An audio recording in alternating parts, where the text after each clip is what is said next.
सबसे बड़ा सवाल ये है कि क्या हम रूल ऑफ लॉ को सही तरीके से एस्टेब्लिश कर पाने की स्थिति में हैं। आज तो माहौल ये है कि अगर इतना बड़ा माफिया, इतना बड़ा जो 5 बार एमएलए रहा, 1 बार एमपी रहा, जिसका व्यक्तिगत रसूख भी है, वो अगर ऐसे ही निपटा दिया जाता है तो एक आम आदमी कितना सुरक्षित है। ये सबसे बड़ा सवाल हमारे देश की कानून व्यवस्था के ऊपर है, न्याय व्यवस्था के ऊपर है। कल को जज साहब को ये सोचना पड़ेगा कि हम जिस व्यक्ति को पुलिस कस्टडी रिमांड में दे रहे हैं वो फिर दोबारा से जुडिशियल कस्टडी में भेजे जाने योग्य होगा कि नहीं होगा। वो तीनों पत्रकार की वेशभूषा में है, यानी कि उनके गले में कुछ आइडेंटिटी कार्ड लटके हुए हैं। उनको ये कैसे पता था कि अतीक और अशरफ अमुक समय पर अमुक जगह पर पहुंचेंगे और अमुक जगह से उनको पुलिस वैन से निकाल के फिर पैदल ले जाया जाएगा।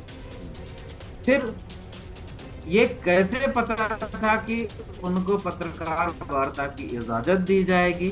कोई पुलिस वाला मौके से भाग नहीं रहा कि चलो भैया बहुत बड़ा आतंकवादी हमला हो गया, हम भाग जाएं अपनी जान बचा। न वो जान बचा रहे हैं, न जान बचाने का प्रयास कर रहे हैं, न उनकी जान बचाने का प्रयास कर रहे हैं जो मारे जा रहे हैं, न अपनी जान बचाने का प्रयास कर रहे हैं। ये सारी चीजें किस तरह बताया करती है। तो राकेश जी, आपका जनज्वार में स्वागत है और हम आपसे यह जानना चाहेंगे कि पुलिस और प्रशासन ने ऐसे कौन से लूप होल छोड़े जिसकी वजह से अतीक अहमद और उसके भाई अशरफ की हत्या हुई। दूसरी बात ये कि क्या पुलिस प्रशासन जिस तरह के मानदंडों के साथ एक सेंसेशनल माफिया डॉन कहें, नेता कहें, माफिया कहें, जो भी कहें, जिस तरह से ट्रीट कर रहा था, क्या यह सब कानूनी दृष्टि से जरूरी था या इसमें लूप होल थे। हम बिंदुवार आपसे जानना चाहेंगे एक्सपर्ट वकील होने के नाते कि आखिरकार वो कौन सी चीजें हैं जो बताती हैं कि यह मतलब उस पक्ष को मजबूत करती हैं जो पक्ष ये कह रहा है कि हत्या में पुलिस का हाथ है, हत्या में सरकार का हाथ है। जी साहब। देखिए, ऐसा है कि हम जब कोई भी मुकदमा दर्ज करते हैं, पुलिस कोई मुकदमा दर्ज करती है जी, तो अगर वो संज्ञेय अपराध है, एफआईआर दर्ज हो रही है, तो सारे मुकदमे स्टेट वर्सेस होते हैं। जब अंग्रेजों का शासन था तो किंग एम्परर वर्सेस होता था, king emperor versus Bhagat Singh, king emperor versus Abdullah Shahi, king emperor. यानी कि ये माना जाता था कि ब्रिटिश सम्राट के विरुद्ध वह अपराध किया गया है। वर्तमान में जब हम संविधान को अपना लेने के बाद एक लोकतांत्रिक समाज है या लोकतांत्रिक देश है, तो अब सारे ऐसे जो अपराध होते हैं वो अपराध राज्य के विरुद्ध अपराध माने जाते हैं। इस बात को हमें समझना चाहिए। इस नाते डिटेल्स में जाने के पहले हम लोगों को सैद्धांतिक रूप से यह समझ लेना चाहिए कि कोई भी अगर क्राइम हो रहा है, किसी की हत्या हो रही है, किसी की जान जा रही है, किसी इस तरह के शूट आउट में, किसी तरह के इनकाउंटर में, और अगर वो किसी जुडिशियल ऑर्डर से नहीं है तो वो सब अपराध की श्रेणी में आएगा और यह माना जाएगा कि वह राज्य के विरुद्ध अपराध किया गया है और यह माना जाएगा कि भारतीय राज्य के ऊपर वो हमला है और यही माना जाना चाहिए।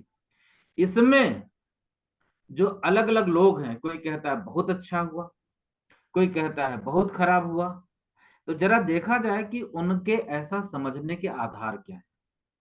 अभी हमने सुना कि उत्तर प्रदेश सरकार के एक मंत्री हैं जिन्होंने यह बयान दिया है या ट्विटर पे कुछ लिखा है कि यह जो है कुदरत का न्याय हो गया।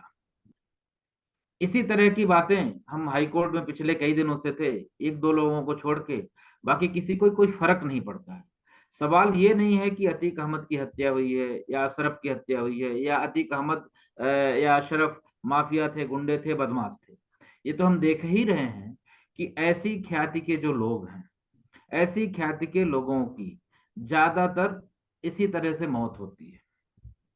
ये इंपॉर्टेंट नहीं है, इंपॉर्टेंट ये है कि वो दोनों जुडिशियल कस्टडी में थे और जुडिशियल कस्टडी से उनको पुलिस कस्टडी रिमांड दिया गया था। तब भी वो कोर्ट के डिस्पोजल पे थे। क्या कल को जब किसी अपराधी, माफिया या किसी सामान्य व्यक्ति को जिससे किसी पूछताछ की जरूरत होगी, कस्टडी का मतलब ये होता है कि उसको एक प्रोटेक्शन भी दिया गया कि अब उसके ऊपर कोई हमला नहीं कर सकता है। सिर्फ ऐसा नहीं होता है कि कोई अपराध किया है या कोई सजा देने का काम तो कोर्ट का है। जी। किसी को कितने दिन निरुद्ध किया जाएगा, किसी को जो है मरने तक फांसी पर लटका दिया जाएगा, यह अधिकार सिर्फ और सिर्फ इस देश की अदालतों को है और किसी को इसकी इजाजत न तो है, न दी जा सकती है, न दी जानी चाहिए। तो मेरा जो सवाल था वह पॉइंट के तौर पर था कि अब अतीक अहमद की अगर बात करें तो अतीक अहमद के मामलों में वो कौन से बिंदु हैं जो कहते हैं कि यह काम गैर कानूनी हुआ है या इसमें पुलिस की सह थी, या सवाल उठाते हैं?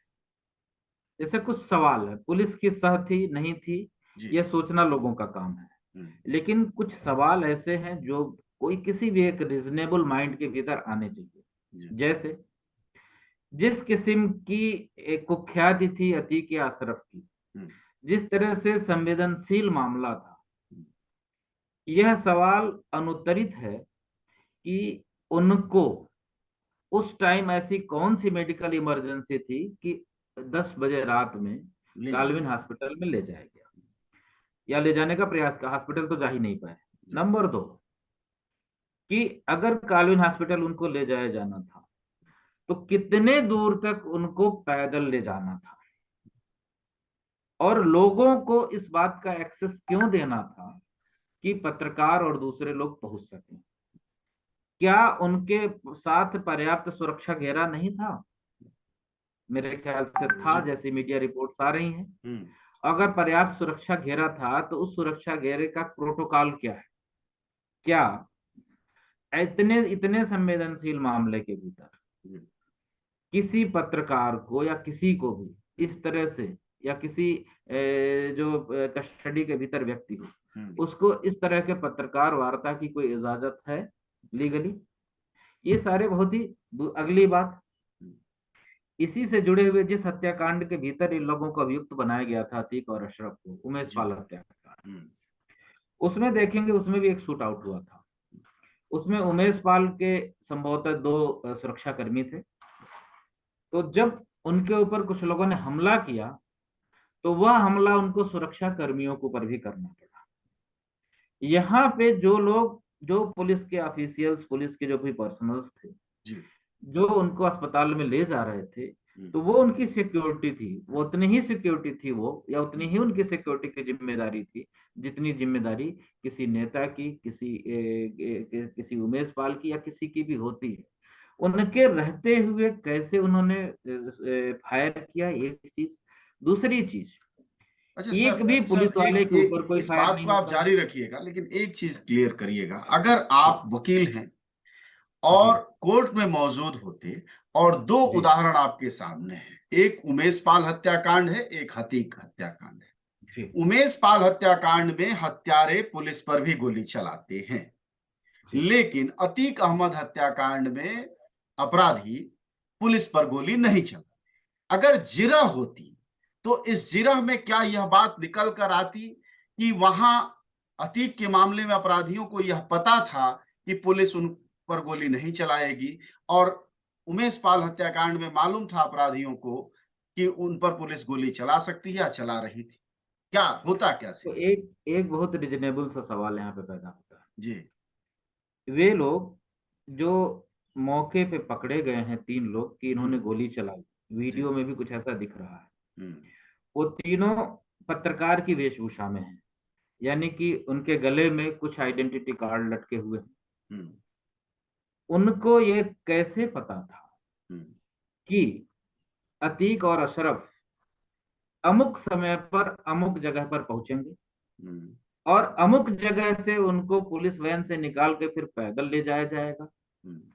फिर ये कैसे पता था कि उनको पत्रकार वार्ता की इजाजत दी जाएगी? यह सिवाय पुलिस अधिकारियों के और किसी की भी जानकारी में नहीं हो सकता था।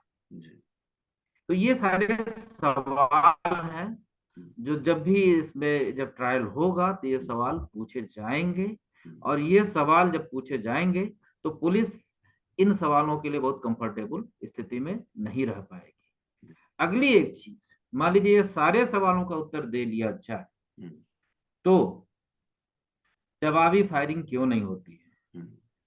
पूरा शरीर होता है 5-6 फीट का, जिसमें पैर से लेके सिर तक होता है। जरूरी नहीं कि हर गोली किसी की हत्या ही करे, पैर में भी गोली मारी जाती है।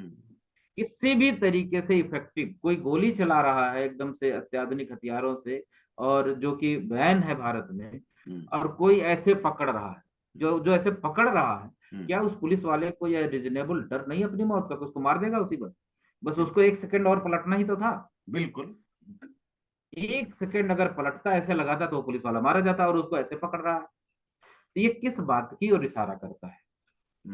पुलिस की कोई भी स्टोरी, कोई भी इन्वेस्टिगेशन, क्योंकि हम लोग इन्वेस्टिगेशन की प्रक्रिया को समझते हैं, जानते हैं, उसको बहुत ही बारीकी से जांचते हैं कोर्ट की प्रक्रिया में शामिल होने के कारण, तो इसमें कोई भी जो जांच होगी वो निश्चित रूप से उन तमाम सारे पुलिस अधिकारियों के विरुद्ध भी जानी ही चाहिए रिजनेबल तरीके से, कि उनका जो एक युक्त युक्त बिहेवियर, मतलब आपका कहना है राकेश जी कि स्वाभाविकता ये कहती है कि अपराधी अगर उधर गोलियां दाग रहा है और कोई पुलिस वाला उसको पकड़ रहा है, तो एक तो वो भी गोली चलाना चाहिए था जो यहाँ चलाता नहीं दिखता है। दूसरा कि पुलिस वाले भी तो होमगार्ड नहीं, जो हम बार बार कहते हैं कि पुलिस वाले एसटीएफ के जवान हैं, वो ट्रेंड हैं और उनके पास भी ऑटोमेटिक गन है। ट्रेंड हो या ना हो, उनके पास जो भी हथियार दिया गया है उससे उसकी वो रक्षा करेंगे, रक्षा करने के लिए बाध्य हैं, ड्यूटी बाउंड है जी, जो हथियार उनको दिया गया है। या वो भी कम से कम यहाँ दिखाई नहीं देता। और अगर उनको अपने जान का भय हो गया तो किसी को ऐसे पकड़ के तो अपनी जान नहीं बचा सकते, या तो भाग जाते वो। भाई सहज मानवीय वृत्ति है कि आदमी को डर लग गया, अपनी जान बचाएगा, यह भी नहीं हो रहा है। कोई पुलिस वाला मौके से भाग नहीं रहा कि चलो भैया बहुत बड़ा आतंकवादी हमला हो गया, हम भाग जाएं, अपनी जान बचाएं। न वो जान बचा रहे हैं, न जान बचाने का प्रयास कर रहे हैं, न उनकी जान बचाने का प्रयास कर रहे हैं जो मारे जा रहे हैं, न अपनी जान बचाने का प्रयास कर रहे हैं। ये सारी चीजें किस तरफ इशारा करती हैं? ये सारे सवाल हैं जो बार बार इसमें आएंगे और पूछे जाएंगे। इन सवालों का जवाब देना, जो भी पुलिस की स्टोरी बनेगी, इन्वेस्टिगेशन में जो भी निकल के आएगा, देना बहुत मुश्किल होगा। अच्छा, एक इस मामले में एक कमेटी बनी है और उस कमेटी के मुखिया एक रिटायर्ड हाई कोर्ट जज हैं, जो इलाहाबाद हाई कोर्ट के जज रहे।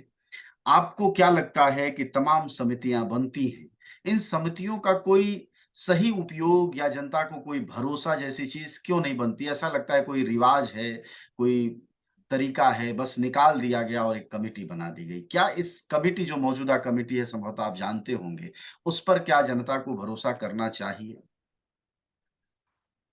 देखिए, एक ऐसी चीज, हमारे देश में 3 चीजें बड़ी पवित्र मानी जाती है। होली काऊ, पवित्र गंगा है, पवित्र गंगा और पवित्र न्यायपालिका जी। तो सवाल उठेगा कि गाय कितनी पवित्र है, गंगा जी भी बहुत पवित्र हैं, कितनी पवित्र है? तो अगर उतनी ही पवित्र है तो न्यायपालिका, खासतौर से रिटायर्ड जज हैं, रिटायर्ड जजों का जो ट्रेंड देखा गया कि वो रिटायरमेंट के बाद अजगरी नौकरी पाने के लिए परेशान रहते हैं। बहुत बहुत ही पता नहीं उसके लिए कौन कौन से निचले स्तर पर लोग गिरते हैं। और यह मेरी व्यक्तिगत राय है, बार बार मैं इसको जो फोरम अवेलेबल होता है उस पर मैं उठाता हूं कि जुडिशियल इंडिपेंडेंस के लिए सबसे बड़ा खतरा है कि आफ्टर रिटायरमेंट जजों को जो अलग अलग कमीशन में, अलग अलग ट्रिब्यूनल में, इन तमाम सारी जगहों पे रखा जाता है। और यह किस आधार पे होता है? ये बहुत ही अंधेरे में है। या तो भैया जजों को कभी रिटायर ही मत करो, जैसे अमेरिका के सुप्रीम कोर्ट में होता है, एक बार जो जज बन गया उसको जिंदगी भर जज बने रहने दो, ताकि उसके ऊपर कम से कम नौकरी जाने का कोई दबाव ना हो। उसके भीतर कम से कम इतना तो रहे कि जो भी उसकी जो उसका न्यायिक विवेक है उसके हिसाब से वो न्याय करे। जब मर जाए तो फिर अल्लाह मियाँ ही उसको विदा करे जज की कुर्सी से। लेकिन ये जो रिटायरमेंट के बाद कुछ जज फिर से किसी नौकरी में चले जाते हैं और कुछ नहीं जा पाते, क्या हमारी सरकार, इस पे कोई श्वेत पत्र जारी करेगी? हम्म, क्योंकि हाई कोर्ट जज तो सभी हैं, सुप्रीम कोर्ट जज तो सभी हैं, किसकी किसके साथ कंपेटिबिलिटी है? ये तमाम सारे ऐसे सवाल हैं, लेकिन ये बड़ा गंभीर सवाल है जुडिशियल इंडिपेंडेंस के लिए। जी, वैसे तो जैसे ही कहा गया, अब सर्वोच्च बात क्या होगी? हम न्यायपालिका में भी जाएंगे, हाई कोर्ट में भी जाएं तो क्या कहेंगे कि भाई वो तो पहले से ही एसटीएफ है, जांच हो रही है। जी, तो अब सबसे बड़ी बात, सबसे बड़ा जो रद्दा रखा जाएगा वो कहा जाएगा कि भाई जुडिशियल इंक्वायरी। जुडिशियल इंक्वायरी भी हमने ऑर्डर कर दी। हाँ, तो ये जुडिशियल इंक्वायरी से बड़ी कोई चीज तो हो नहीं सकती है। बजाय इसके मेरा एक एक प्रपोजल है इसमें, और इसमें मैं न्यायपालिका के भीतर एक हिस्से के रूप में समझता हूँ। ये मामला उत्तर प्रदेश का है। जी, उत्तर प्रदेश में कोई बहुत इफेक्टिव, बहुत एफिशिएंट, वेल इक्विप्ड, कोई इंडिपेंडेंट जांच एजेंसी नहीं है। जी, वही जांच एजेंसी है जिसको सिविल पुलिसिंग का काम करना पड़ता है। उसके पास समय कितना मिलता है, कितने पुलिस थाने हैं, उन पुलिस थानों में कितने अफसर हैं, कितनी उन पुलिस अफसरों को ऑफिशियल ड्यूटी निभानी पड़ती है, कितनी जो हुजूरी के लिए जानी पड़ती है कि सर्किट हाउस में ये मंत्री जी आ रहे हैं, वो न्यायमूर्ति महोदय आ रहे हैं, वो वीआईपी आ रहे हैं, वो वीवीआईपी आ रहे हैं, जिसकी कहीं एंट्री नहीं होती है। तो उन पुलिस वालों के पास कितना समय बचता है कि कितना टाइम वो इन्वेस्टिगेशन में लगाएंगे। फिर अगर इन्वेस्टिगेशन कर रहे हैं, कितने हमारे पास फोरेंसिक लैब्स हैं, वो फोरेंसिक लैब्स कितने वेल इक्विप्ड हैं। हम एक छोटी सी बात, जब फोरेंसिक के वो लिए जाते हैं, नमूने लिए जाते हैं, कितने पुलिस थानों के पास उन नमूनों प्रिजर्व करने का हुनर है, प्रिजर्व करने की स्थिति है, प्रिजर्व करने का के संसाधन है कि जब वो विधि विज्ञान प्रयोगशाला में पहुंचे, इस हालत में पहुंचे कि उनसे सही सही जांच संभव हो सके। ये तमाम सारे सवाल हैं। ये बड़ा प्रश्न किया। जी बिल्कुल बिल्कुल। आप देख लीजिए, आप पत्रकार हैं, आप इस बात का सर्वे कर लीजिए। मेरा तो अनुमान है कि ज्यादातर पुलिस अधिकारी जिस मेन काम के लिए लगाए गए हैं उसके अलावा बाकी वो सारा काम करते हैं या उनको करना पड़ता है। ठीक बात। वैसे तो अगर ये जांच करनी हो तो किसी भी जिले के सर्किट हाउस में चले जाइए, देख लीजिए वहां पे कितने पुलिस पर्सनल हैं। खास तौर से तब जरूर जाइए कि जब कोई वीआईपी वीवीआईपी आया हुआ तो पता चल जाएगा। देख लीजिए कि पूरे जिले में कितनी पुलिस फोर्स है और कितनी पुलिस फोर्स सर्किट हाउस पे लगी हुई है, कितने लोगों को ऑफिशियली रवाना किया गया है। ये तीन चीजें निकाल लीजिए, जितने ऑफिशियली रवाना किए गए, जितने वहां है माइनस कर लीजिए, तो पता चलेगा कि वो किस कार्य में लगे हुए हैं। जी मुझे लगता है कि एक बात और बहुत इंपॉर्टेंट है जी, अगर आपके पास समय बताएं तो जरूर कहिए। सवाल इसका नहीं है कि कौन मारा गया, सवाल इसका नहीं है कि उसको किसने मारा, सवाल ये नहीं है कि किन किन इंडिविजुअल्स की इसमें गलती है। उसमें तो जांच एजेंसियां और कानून और न्यायालय अपना काम करेंगे। सबसे बड़ा सवाल ये है कि क्या हम रूल ऑफ लॉ को सही तरीके से एस्टेब्लिश कर पाने की स्थिति में हैं। जब रूल ऑफ लॉ सही तरीके से लागू होगा तो इसका मतलब यह है कि भारत का सर्वोच्च लॉ संविधान सही तरीके से लागू होगा। और जब संविधान सही तरीके से लागू होगा तो जो सबसे अंतिम व्यक्ति है, गांधी जी के जंतर में जो सबसे अंतिम व्यक्ति की बात की गई है, वह अपने को सुरक्षित महसूस करेगा। आज तो माहौल यह है कि अगर इतना बड़ा माफिया, इतना बड़ा जो 5 बार एमएलए रहा, 1 बार एमपी रहा, जिसका व्यक्तिगत रसूख भी है, वो अगर ऐसे ही निपटा दिया जाता है तो एक आम आदमी कितना सुरक्षित है। ये सबसे बड़ा सवाल हमारे देश की कानून व्यवस्था के ऊपर है, न्याय व्यवस्था के ऊपर है। कल को जज साहब को ये सोचना पड़ेगा कि हम जिस व्यक्ति को पुलिस कस्टडी रिमांड में दे रहे हैं वो फिर दोबारा से जुडिशियल कस्टडी में भेजे जाने योग्य होगा कि नहीं होगा, दोबारा से हम उसको जेल भेज पाएंगे कि नहीं भेज पाएंगे, वो जीवित उपस्थित रहेगा कि नहीं रहेगा, ये सवाल भी अब हर जज के सामने आएगा। यह जो संदेह है ये पूरी की पूरी न्याय व्यवस्था को, जो क्रिमिनल जस्टिस का जो एडमिनिस्ट्रेशन है, उसको कहीं न कहीं हिला के रख देता है। और यह बहुत बड़ा सवाल हमारी सत्ता के लिए है, हमारे संसाधनों के लिए, हमारी सरकारों के लिए है और हमारी न्याय व्यवस्था के लिए है। और इस पे जरूर सोचना चाहिए कि रूल ऑफ लॉ को हम कैसे एस्टेब्लिश करेंगे। शुक्रिया आपका बातचीत के लिए। हम लोग बातचीत कर रहे थे राकेश कुमार गुप्त से, वह इलाहाबाद हाई कोर्ट में वकील है। हम जानना चाह रहे थे कि अतीक अहमद हत्याकांड में वह कौन से लूप होल हैं जिसकी वजह से जनता का एक बड़ा हिस्सा कह रहा है कि यह हत्याकांड कहीं न कहीं से सह पर है, पुलिस की कोई न कोई मिली भगत है। सबसे बड़ी बात जो राकेश ने कही वो ये कही कि रूल ऑफ लॉ इस देश में ध्वस्त हो रहा है और स्थिति ये है कि अपने दुश्मनों को निपटा देने की स्थिति में उत्तर प्रदेश सरकार दिखाई दे रही है। अगर 5 बार का एमएलए और 1 बार का एमपी सिर्फ माफिया डॉन होने की वजह से मारा जा सकता है, तो आप सबको यह जानना चाहिए कि हमारी मौजूदा विधानसभा उत्तर प्रदेश में करीब 413 में से 166 से ज्यादा एमएलए घोर अपराधों में संलिप्त हैं। तो सवाल ये है कि क्या इन्हें भी टपका दिया जाएगा या फिर रूल ऑफ लॉ की दुहाई दी जाएगी। शुक्रिया आपका बातचीत। धन्यवाद। आप सब जानते हैं कि जनज्वार का खर्च आपके जनसहयोग की बदौलत चलता है। आप भी जनसहयोग में शामिल हों और आजाद और स्वतंत्र पत्रकारिता को बनाए रखने के हमारे इस महाअभियान में शामिल हों। हमें इंतजार रहेगा आपके सहयोग का, क्योंकि आपका सहयोग ही हमारी मजबूती का सबसे ताकतवर रास्ता है। धन्यवाद साथी।